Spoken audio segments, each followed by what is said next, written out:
Hello guys! Welcome back sa aking vlog po ngayon at magpapasalamat lang po ako kay Sir GB Outdoors and Sir Abid for giving this Bible and also more blessings to come, and thank you also kay Ma'am Jack Vibes for the effort na para mapadala po yung mga Bible po dito sa church, and may God bless you always, and thank you very much for always support, for giving the support, and may the Lord bless you always, and enjoy watching po guys.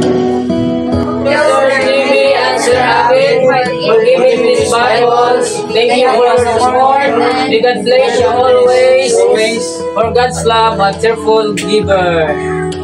Amen. Thank you.